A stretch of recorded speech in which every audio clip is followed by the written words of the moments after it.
So I want to know from you, what is the number one thing that holds 95% of the population back in your wisdom? Yeah, well, I mean, the big thing is fear, right? Like fear is the great negator of dreams and possibilities, and it's doubt. And really, I'd say doubt really comes in. It's funny because I'm actually doing some content for this team out in the UK on absolute certainty, the power of absolute certainty. And um, and when you think about it, people, we all have these big dreams and aspirations we want to see fulfilled. And so we see what we want and we figure out, well, this is how we're going to get it. And so we tap into some amount of our potential and we take action, and then we assess the results we get. We're like, am I closer to my goal or am I not? And if we are closer, then people get reinforced and they get encouraged and their belief strengthens and like, I'm on the right path. But it's when people get stuck or they don't get the results and like, oh, wait a minute, what's happening? That's when the doubt starts to creep in. And whenever you start to doubt yourself, you're going to tap less of your potential because you don't believe that you can accomplish what you're set out to accomplish. When you tap less of your potential, you take less action. The results you get don't match what you expect. And the cycle repeats itself until you find yourself saying, oh, you know what, that wasn't going to work anyway. It's too hard, it's too difficult. And really what that is doubt is caused by inaction. And that's when we start overthinking because we haven't mastered the inner world. And when that happens, that's when the fear creeps in, or it's like, what if I fail? Or what if this happens? What if this happens? And instead of taking action, which is really kind of the remedy and cure for doubt, people got caught up on their own story. And that's what discourages people from fulfilling their dreams. And so, I mean, obviously, when you were talking about that, I was thinking about when I was 21 years old and I went to my first Anthony Robbins seminar. Okay. Yep. And I started to figure out, which nobody had ever told me this stuff before. I started to figure out how my brain worked. And once I figured out how my brain actually worked, and you're going to kind of explain how our brain works, but I just wanted to preface this by saying, once I figured out the actual science behind how a brain works, Yep. my whole life changed because it all made sense. It all, like all the challenges I had as a child, it all made sense now. I'm like, okay, Yeah. that's what happened. And so kind of share with our audience about how the brain works. Yeah, well, so I'm going to use mind instead of brain. Okay. But really, if you think about it, and I love, it's cool that you said when you were 21 and then you said Anthony Robbins, because now he's Tony Robbins, but it's cool that, I mean, it's amazing to me that you've been a part of his journey for so long because the man is a genius.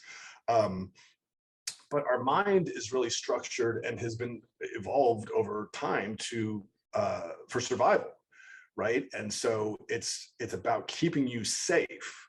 And when you look at what the mind is really, how it's constructed, and you realize it's meant to keep you safe, that's why people box themselves in. And like we all talk about, you have to think outside the box or shift your paradigms. Bob Proctor is a big, man of paradigms.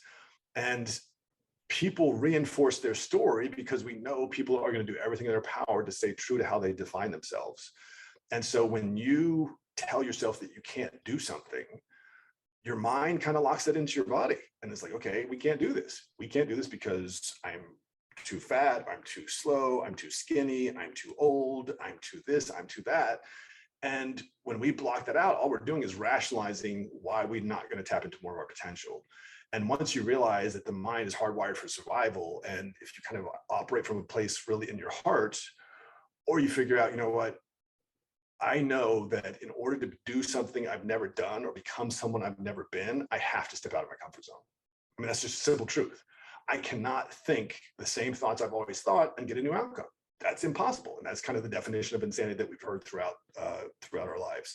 So you really have to embrace the fact that if there is more to us than just this physical body and more to us than this mind, then there's a power that we can tap into. And for me, that power is absolute certainty, right? And it's what you believe. And absolute certainty is nothing more than conviction that something is the case. And so it really comes down to what is your ultimate belief. And when you figure out that you are only limited by what you believe, then you can accomplish incredible things. And really, I mean, in fact, I'm reading, have you ever read Claude? I know Tony mentions it, Claude Bristol's The Magic of Believing. Have you ever read that Oh, book? years Yeah, ago. yeah. Yeah. I just broke it out again to start rereading it because I think it's so powerful and impactful. But it's really, you have to appreciate, and this is kind of a yoga aspect too, you are not your mind. And if you think you're your mind, then you become enslaved to a process that wants to keep you in survival mode. And it's overcoming that is oftentimes very difficult for people, but that's where the magic of life happens. And honestly, I mean, even during the course of the pandemic, right, the big disruption for most people was suddenly life wasn't planned out. We weren't looking 3 and 4 weeks or months ahead saying, oh, we're doing this in August, we're doing this in September, in October, we're going to go here. Now it was, oh my gosh, what is today going to bring and how am I going to be prepared to handle that? Well, if you think about it, that's kind of why I like The Lighthouse Keeper, because it's about like sailing on today's storms and sailing today's seas. You can't worry about navigating yesterday's storms because that's done. And if you look too far in the future, you're going to miss out what's happening in front of you today. And that's really the journey that we all must take. And that's ultimately where we want to be, is not to a place where I'm in the driver's seat and I'm on cruise control, but I am on the driver's seat and I am consciously aware of everything that's happening, because that's where the real fruit and fulfillment of life is. And I think, you talk about focus and how Yep. the mind really, is what's going to increase your focus.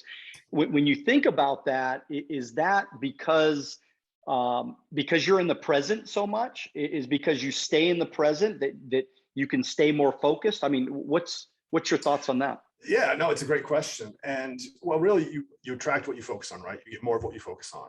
And that's true for any of us. That's a universal principle. It's universal law. It really comes down to certainly being present, but you also have to, the big piece is, at least in my experience, is you have to forgive yourself. Like, you have to sort of let go of all the stuff that you've told yourself over the years, all the emotional wounds, all the failed relationships, all the failed dreams, whatever. Like, you have to let all that stuff go, because that is just spiritual, mental, psychological baggage that you're holding on to. And if part of your focus is on something that happened 10, 20, 15 years ago, guess what? It's not here. It's not in the present moment. And the only moment that matters is right now. And so the beauty of releasing yourself from those things is, once you allow more of your energy and awareness to be in the present moment, then you can start to say, okay, well, where do I want to sail tomorrow? I've navigated today's seas, whatever that may be, but now I know where I start when I'm going. And once I have a better direction and sense of where I want to go, that's where the focus comes in. It's like, all right, let me see how much progress did I make today? And then we check in tomorrow and it's like, hey, well, how am I going to make progress today? And we know progress is happiness. Progress is like the juice of fulfillment that we all want. So that's really where the piece of focus comes in, is bringing yourself into the present moment, is releasing yourself from the anxiety of worrying too far into the future and the regret, shame, or whatever you have from whatever happened in your past. Thank you for watching our short clips on Alonzo Academy. If you'd like to watch the next short clip, click here. If you'd like to watch the entire podcast, click here.